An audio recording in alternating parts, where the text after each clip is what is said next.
الحمدللہ رب العالمین والصلاة والسلام علی رسولہ النبی الکریم وعلی آلہ واصحابہ واہل بیتہ اجمعین۔ آج کا ہمارا عنوان ہے غزوہ بدر کبریٰ، اسلام کا پہلا فیصلہ کن معرکہ۔ کوئی بھی مسلمان بچہ ایسا نہیں ہوگا جس کو غزوہ بدر کا پتہ نہ ہو، ٹھیک ہے، کیونکہ اسلام کا سب سے بڑا معرکہ اور سب سے پہلا معرکہ تھا یہ، اور اس میں شامل ہونے والے صحابہ اور جو اس میں شامل نہیں ہو سکے ان کے درمیان بھی فرق کیا جاتا تھا۔ بدری صحابہ سب سے بڑا درجہ تھا، جو بدر میں شامل نہیں ہو سکا اس کا وہ درجہ نہیں تھا جو بدری صحابہ کا تھا۔ تو اس سے آپ اندازہ کر سکتے ہیں۔ تو یہ حق اور باطل کا پہلا فیصلہ کن معرکہ تھا اور بہت ہی اہم جنگ تھی۔ غزوے کا سبب، غزوہ عشیرہ کے ذکر میں ہم بتا چکے ہیں کہ قریش کا ایک قافلہ مکے سے شام جاتے ہوئے نبی صلی اللہ علیہ وسلم کی گرفت سے بچ نکلا تھا۔ یہی قافلہ جب شام سے پلٹ کر مکہ واپس آنے والا تھا تو نبی اکرم صلی اللہ علیہ وسلم نے طلحہ بن عبید اللہ اور سعید بن زید کو اس کے حالات کا پتہ لگانے کے لیے شمال کی جانب روانہ فرمایا۔ اچھا، یہ دونوں صحابی جو ہیں مقام حورہ تک تشریف لے گئے اور وہیں ٹھہرے رہے۔ جب ابو سفیان قافلہ لے کر وہاں سے گزرا تو یہ نہایت تیز رفتاری سے مدینہ پلٹے اور رسول اللہ صلی اللہ علیہ وسلم کی اس کی اطلاع دی۔ اس قافلے میں اہل مکہ کی بڑی دولت تھی، یعنی 1000 اونٹ تھے جن پر کم از کم 50,000 دینار کی مالیت کا ساز و سامان لادا ہوا تھا، اور 50,000 دینار تقریباً بنتے ہیں 262 کلو سونے کے برابر۔ سمجھ آ رہی ہے؟ اور 10 گرام سونا جو ہے آج کل 1 لاکھ سے اوپر کا ہے، اور 1 کلو میں 1000 گرام ہوتے ہیں، ٹھیک ہے نا؟ تو سمجھ لیں کہ 1 کروڑ کا 1 کلو سونا، ٹھیک ہے، اور یہ 262 کلو تھا تو یہ کتنا ہو گیا؟ 2 ارب 62 کروڑ۔ 2 ارب 62 کروڑ کی مالیت کا سامان لدا ہوا تھا، اور 1000 اونٹ تھے۔ آج کل 1 اونٹ کتنے کا ہوگا؟ 5 لاکھ کا۔ 5 لاکھ کا اگر ہے تو سمجھ لیں کہ 50 کروڑ یہ بھی ہو گئے، ٹھیک ہے۔ تو اتنا قیمتی اور اتنا سامان لدا ہوا تھا، ساری چیزیں تھیں۔ حالانکہ ان کی حفاظت کے لیے صرف 40 آدمی تھے، یعنی یہ جو قافلہ آ رہا تھا اس پہ صرف 40 آدمی ان کی حفاظت پہ تھے بس۔ اتنی دولت تھی، اتنا مال تھا، لیکن حفاظت میں صرف 40 آدمی تھے۔ اہل مدینہ کے لیے یہ بڑا سنہری موقع تھا کہ جب کہ اہل مکہ کے لیے اس مال فراواں سے محرومی بڑی زبردست، یعنی اہل مدینہ کے لیے تو سنہری موقع تھا کہ اگر وہ قابو کر لے اس کو، لیکن اہل مکہ کے لیے اس مال کو کھونا بڑی محرومی تھی اور زبردست فوجی، سیاسی اور اقتصادی مار کی حیثیت رکھتی تھی۔ یعنی مار کا مطلب ہے کہ نقصان، ٹھیک ہے نا؟ ان کو فوجی بھی لحاظ سے بھی، سیاسی لحاظ سے بھی اور اقتصادی مالی لحاظ سے بھی بہت بڑا نقصان ہوتا۔ اس لیے رسول اللہ صلی اللہ علیہ وسلم نے مسلمانوں کے اندر اعلان فرمایا کہ یہ قریش کا قافلہ مال و دولت لیے چلا آ رہا ہے، اس کے لیے نکل پڑو، ہو سکتا ہے اللہ تعالیٰ اسے بطور غنیمت تمہارے حوالے کر دے۔ لیکن آپ صلی اللہ علیہ وسلم نے کسی پر روانگی ضروری نہیں قرار دی، بلکہ اسے محض لوگوں کی رغبت پر چھوڑ دیا، کیونکہ اس اعلان کے وقت یہ توقع نہیں تھی کہ قافلے کی بجائے لشکر قریش کے ساتھ میدان بدر میں ایک نہایت پرزور ٹکر ہو جائے گی، اور یہی وجہ ہے کہ بہت سے صحابہ کرام مدینے ہی میں رہ گئے۔ ان کا خیال تھا کہ رسول اللہ صلی اللہ علیہ وسلم کا یہ سفر آپ کی گزشتہ عام فوجی مہمات سے مختلف نہ ہوگا، اور اسی لیے اس غزوے میں شریک نہ ہونے والوں سے کوئی باز پرس نہیں کی گئی۔ سمجھ آ رہی ہے؟ یعنی کہ جیسے غزوہ ودان ہم نے پیچھے پڑھا تو اس وقت بھی کچھ نہیں ہوا، تو باقی صحابہ سمجھتے تھے کہ جیسے عام مہمیں پہلے بھی بھیجی گئی ہیں تو کوئی لڑائی شڑائی نہیں ہوئی، ویسے ایک گشتی اور پیٹرولنگ کے طور پہ جو ہے نا فوج بھیجی جاتی رہی ہے، تو ایسا ہی یہ بھی ہے۔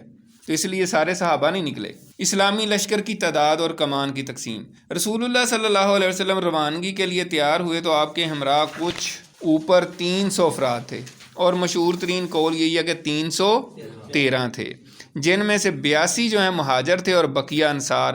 پھر انصار میں سے 61 قبیلہ اوس سے تھے اور 170 قبیلہ خزرج سے، ٹھیک ہے؟ قبیلہ خزرج بہت بڑا قبیلہ تھا، ٹھیک ہے؟ اس وجہ سے اس میں زیادہ تھے، ان کی تعداد زیادہ تھی۔ اس لشکر نے غزوے کا نہ کوئی خاص اہتمام کیا تھا نہ مکمل تیاری، چنانچہ پورے لشکر میں صرف 2 گھوڑے تھے، ایک حضرت زبیر بن عوام کا اور دوسرا حضرت مقداد بن اسود کندی کا، اور 70 اونٹ، جن میں سے ہر اونٹ پر 2 یا 3 یا بعض روایات میں 4 سے 5 آدمی باری باری سوار ہوتے تھے۔ ایک اونٹ رسول اللہ صلی اللہ علیہ وسلم، حضرت علی اور حضرت مرثد بن ابی مرثد غنوی کے حصے میں آیا، جن پر تینوں حضرات باری باری سوار ہوتے تھے۔ مدینے کا انتظام اور نماز کی امامت پہل حضرت ابن ام مکتوم رضی اللہ تعالیٰ عنہ کو سونپی گئی، لیکن یہ کون صحابی تھے؟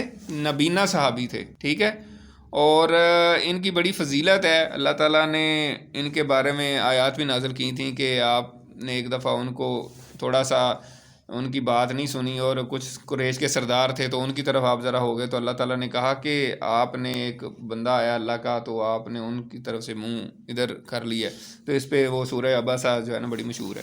اس وجہ سے جب یہ صورت نازل ہوگی تو اس کے بعد حضور پاک جب بھی کبھی مدینے سے باہر جاتے تھے تو ان کو مدینے کا نائب بنا کے جاتے تھے۔ تو یہ اللہ تعالیٰ کی شان ہے، اللہ تعالیٰ جس طرح بہتر سمجھے۔ تو لیکن جب نبی صلی اللہ علیہ وسلم مقام روحہ تک پہنچے تو آپ نے حضرت ابو لبابہ بن عبد المنذر رضی اللہ تعالیٰ عنہ کو مدینے کا منتظر بنا کر واپس بھیج دیا۔ لشکر کی تنظیم اس طرح کی گئی کہ ایک جیش یعنی ایک لشکر مہاجرین کا بنایا گیا اور ایک انصار کا۔ مہاجرین کا علم یعنی مہاجرین کا جھنڈا حضرت علی بن ابی طالب کو دیا گیا، اور انصار کا علم حضرت سعد بن معاذ کو، یاد رہے گا نا سعد بن معاذ، اور جنرل کمان کا پرچم جس کا رنگ سفید تھا حضرت مصعب بن عمیر رضی اللہ تعالیٰ عنہ کو دیا گیا۔ میمنہ کے افسر حضرت زبیر بن عوام مقرر کیے گئے۔ میمنہ کہتے ہیں ایک پورا جو ہے نا لشکر ہے نا، تو میمنہ کہتے ہیں اس کی دائیں طرف والی جو فوج ہے، اور میسرہ کہتے ہیں اس کی بائیں طرف والی فوج، ٹھیک ہے، ساکا کہتے ہیں جو پیچھے ہے، اور ہراول کہتے ہیں جو آگے ہوتا ہے سب سے، ٹھیک ہے، تو یہ تقسیم ہوتی ہے۔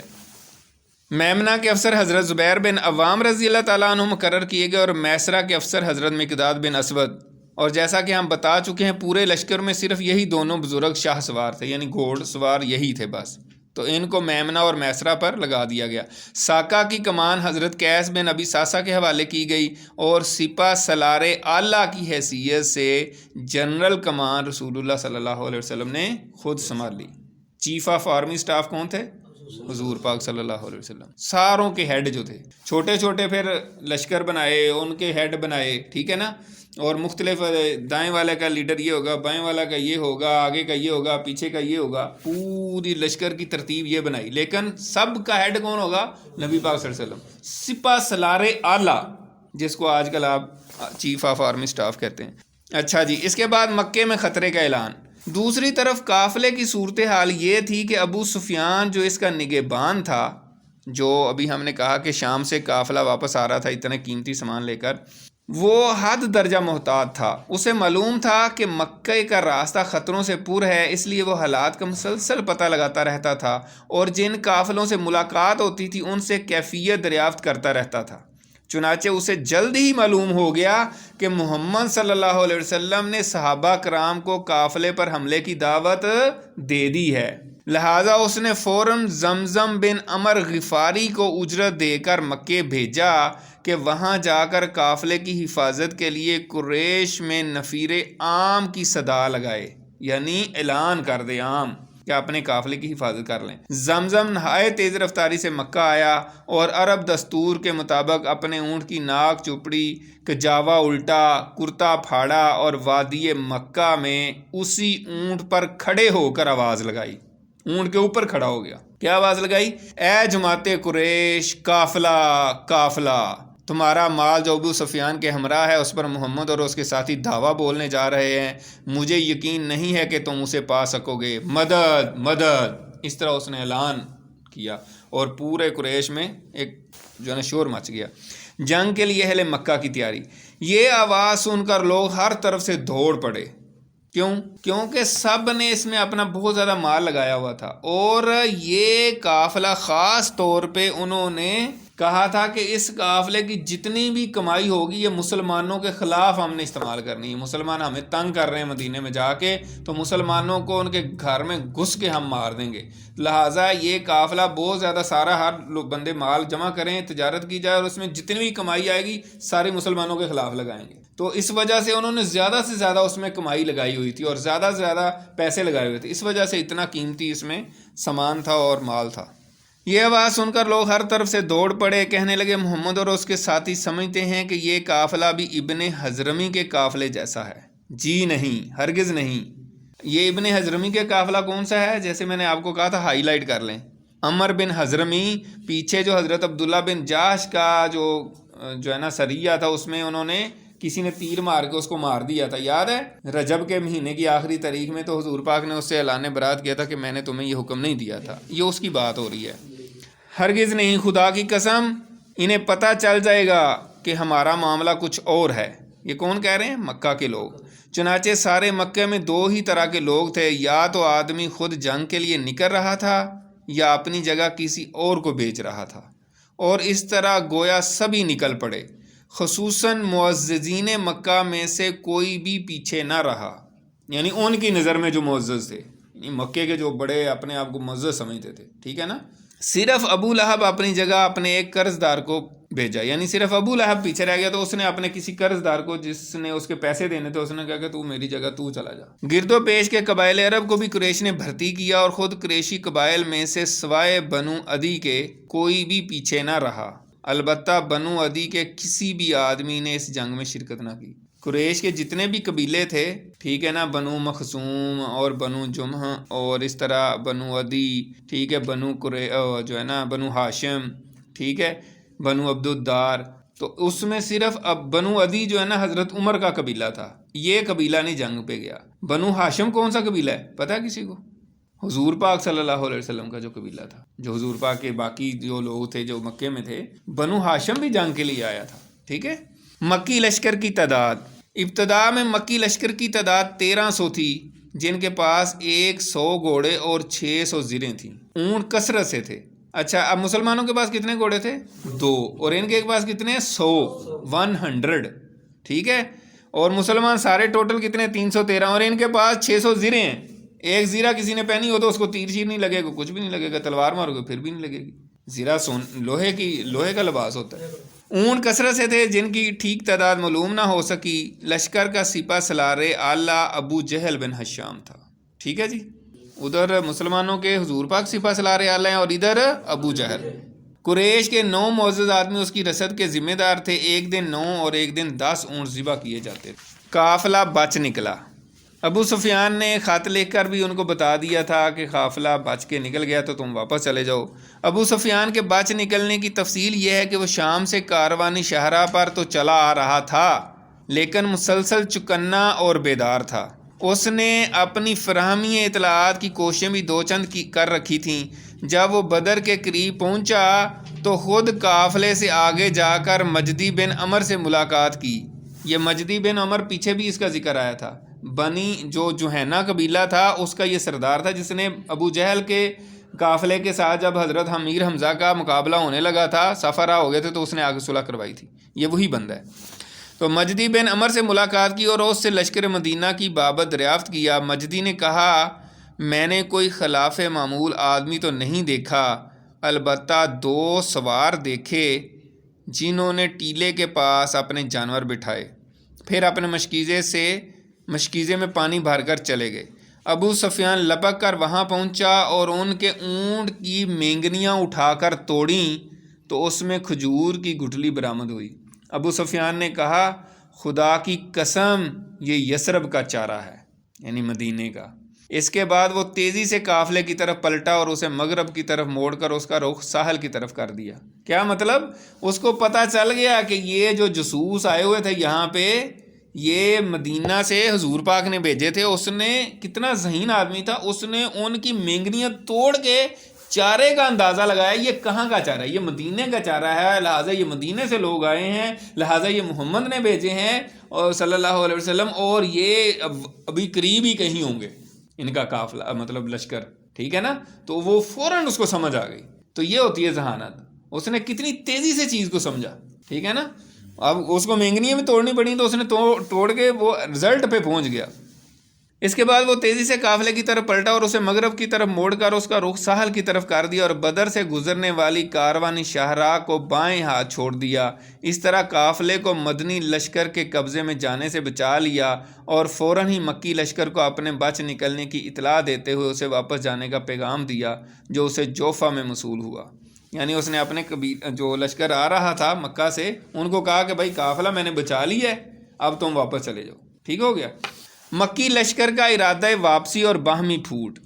یہ پیغام سن کر مکی لشکر نے چاہا کہ واپس چلا جائے، لیکن قریش کا طاغوت اکبر ابو جہل کھڑا ہو گیا اور نہایت کبر و غرور سے بولا، خدا کی قسم ہم واپس نہ ہوں گے یہاں تک کہ بدر جا کر وہاں 3 روز قیام کریں گے اور اس دوران اونٹ ذبح کریں گے، لوگوں کو کھانا کھلائیں گے اور شراب پلائیں گے، لونڈیاں ہمارے لیے گانا گائیں گی اور سارا عرب ہمارا اور ہمارے سفر و اجتماع کا حال سنے گا، اور اس طرح ہمیشہ کے لیے ان پر ہماری دھاک بیٹھ جائے گی.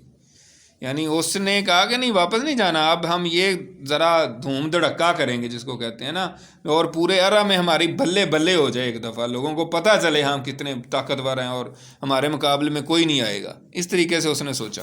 لیکن ابو جہل کے الرغم یعنی ابو جہل کے باوجود اس طرح کہنے کہ اخنس بن شریک نے یہی مشورہ دیا کہ واپس چلے چلو، مگر لوگوں نے اس کی بات نہ مانی، اس لیے وہ بنو زہرہ کے لوگوں کو ساتھ لے کر واپس ہو گیا، کیونکہ وہ بنو زہرہ کا حلیف اور اس لشکر میں ان کا سردار تھا. یعنی بنو زہرہ ایک قبیلہ تھا، اس کا یہ سردار بنا ہوا تھا اس ٹائم، تو وہ ان کو واپس لے گیا. بنو زہرہ کی کل تعداد کوئی 300 کے قریب تھی. ان کا کوئی آدمی جنگ بدر میں حاضر نہ ہوا. بعد میں بنو زہرہ اخنس بن شریک کی رائے پر بہت زیادہ خوش تھے اور ان کے اندر اس کی تعظیم و اطاعت ہمیشہ برقرار رہی. کیونکہ جب جنگ ہوئی بدر کی اور پھر جب سارے مارے گئے ان کے سردار، تو انہوں نے اس کا بڑا شکریہ ادا کیا کہ آپ ہمیں صحیح بچا کے لے آئے تھے، ورنہ ہم نے بھی ساتھ ہی رگڑے جانا تھا. سمجھ آ رہی ہے بات؟ بنو زہرہ کے علاوہ بنو ہاشم نے بھی چاہا کہ واپس چلے جائیں. ٹھیک ہے. بنو ہاشم بھی جنگ نہیں کرنا چاہ رہا تھا، ظاہر سی بات ہے، آگے سامنے تو ہاشمی تھے، حضور پاک ہاشمی، حضرت حمزہ ہاشمی، حضرت علی ہاشمی اور جو جتنے ساتھی تھے. ٹھیک ہے نا. تو بنو ہاشم جو ہیں وہ بھی چاہ رہے تھے کہ جنگ نہ ہو اور ہم بھی واپس چلے جائیں. لیکن ابو جہل نے کیا کیا؟ لیکن ابو جہل نے بڑی سختی کی اور کہا کہ جب تک ہم واپس نہ ہوں گے یہ گروہ ہم سے الگ نہ ہونے پائے. یعنی اس نے بہت سختی کی کہ ان کو واپس نہیں جانے دینا. غرض لشکر نے اپنا سفر جاری رکھا. بنو زہرہ کی واپسی کے بعد اب اس کی تعداد 1000 رہ گئی تھی اور اس کا رخ بدر کی جانب. بدر کے قریب پہنچ کر اس نے ایک ٹیلے کے پیچھے پڑاؤ ڈالا. یہ ٹیلہ وادی بدر کے حدود پر جنوبی دھانے کے پاس واقع ہے. اسلامی لشکر کے لیے حالات کی نزاکت. اب مسلمان نکلے تھے قافلے کو قابو کرنے کے لیے. ٹھیک ہے. نہ انہوں نے کوئی تیاری کی تھی خاص، نہ کوئی زیادہ گھوڑے تھے، نہ زیادہ اسلحہ تھا. ٹھیک ہے. وہ تو آئے تھے کہ قافلے کو ہم جو ہے نا قابو کر لیں کسی طریقے سے. ٹھیک ہے. اب صورتحال بالکل اچانک سے بدل گئی. قافلہ بچ کے نکل گیا اور سامنے سے ان کا لشکر آ گیا. تو اب ایک نازک صورتحال ہوگی. اچانک پریشانی والی بات ہے کہ اب کیا کریں. ادھر مدینے کے ذرائع اطلاعات نے رسول اللہ صلی اللہ علیہ وسلم کو، جب کہ ابھی آپ راستے ہی میں تھے اور وادی زفران سے گزر رہے تھے، قافلے اور لشکر دونوں کے متعلق اطلاعات فراہم کیں. آپ نے ان اطلاعات کا گہرائی سے جائزہ لینے کے بعد یقین کر لیا کہ اب ایک خون ریز ٹکراؤ کا وقت آ گیا ہے.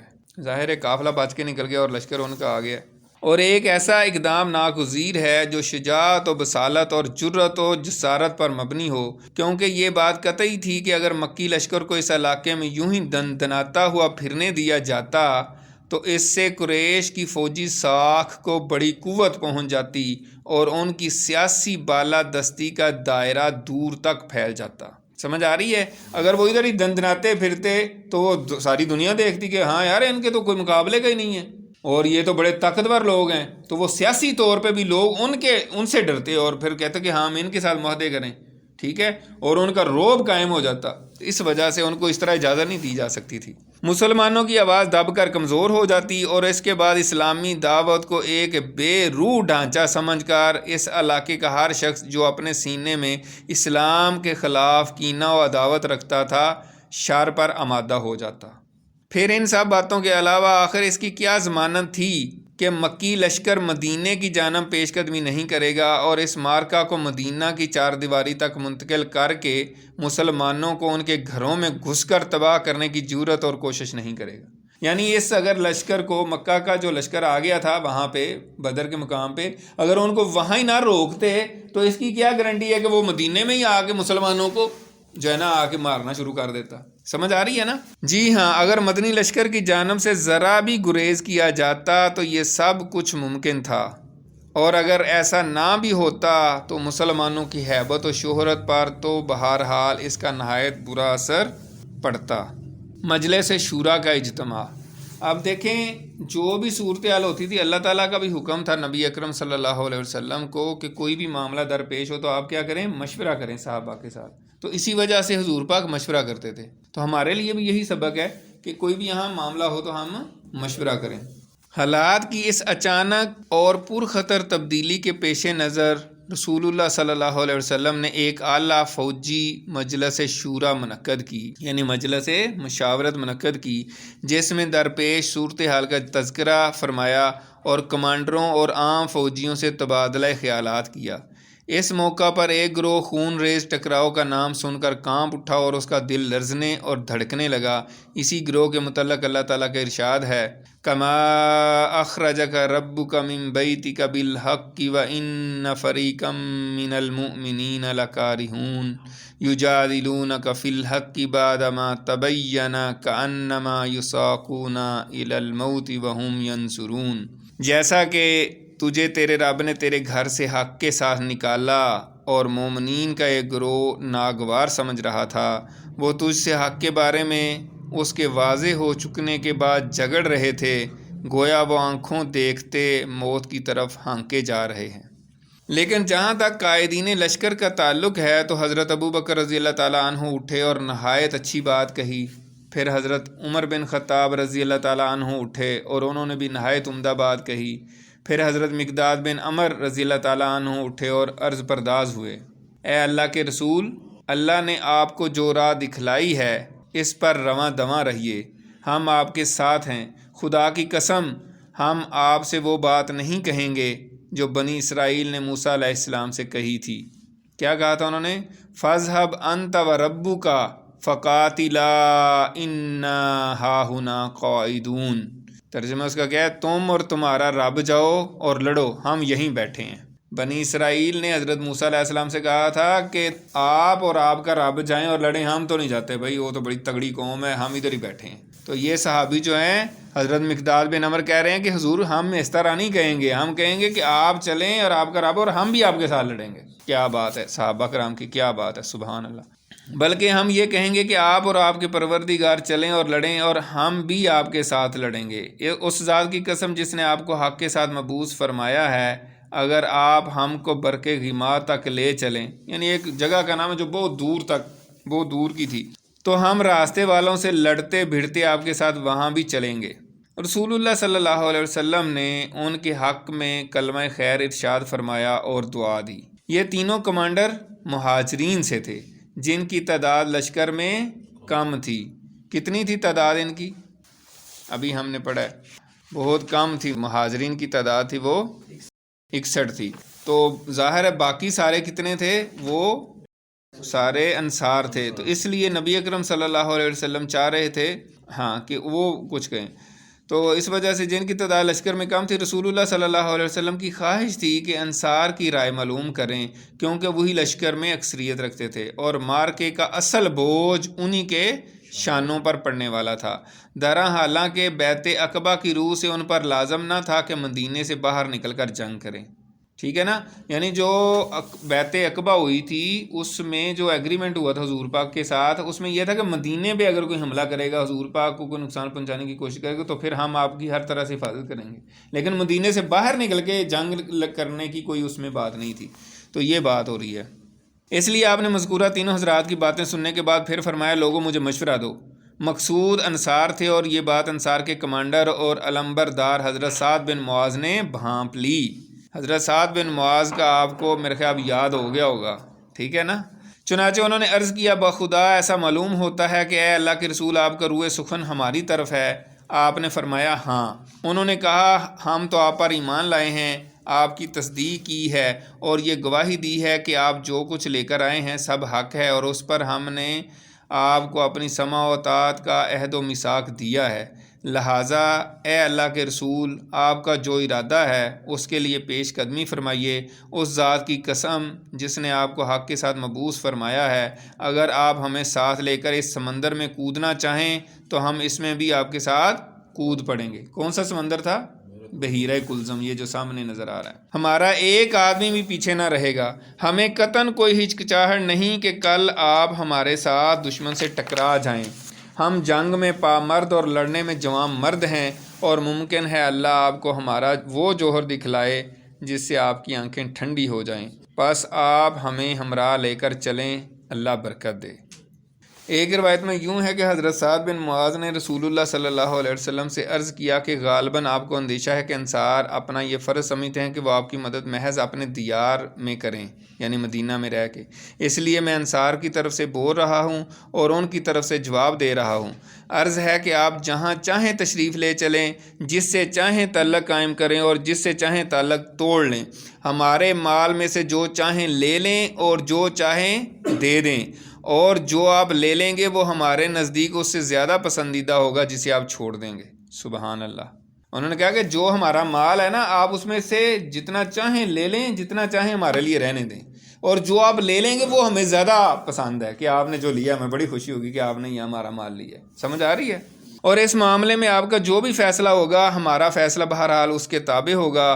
خدا کی قسم اگر آپ پیش قدمی کرتے ہوئے برق غماد تک جائیں تو ہم بھی آپ کے ساتھ ساتھ چلیں گے، اور اگر آپ ہمیں لے کر اس سمندر میں کودنا چاہیں تو ہم اس میں بھی کود جائیں گے۔ حضرت سعد کی یہ بات سن کر رسول اللہ صلی اللہ علیہ وسلم پر خوشی کی لہر دوڑ گئی، آپ پر نشاط طاری ہو گئی۔ آپ نے فرمایا چلو اور خوشی خوشی چلو، اللہ نے مجھ سے 2 گروہوں میں سے ایک کا وعدہ فرمایا ہے، واللہ اس وقت گویا میں قوم کی قتل گاہیں دیکھ رہا ہوں۔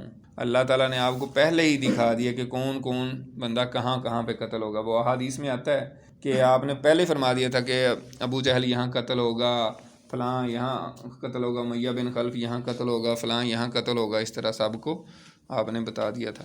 تو آج کے لیے اتنا ہی کافی ہے۔ وآخر دعوانا ان الحمد للہ رب العالمین۔ سبحانک اللہم و بحمدک نشہد ان لا الہ الا انت نستغفرک و نتوب الیک۔ جزاکم اللہ خیر۔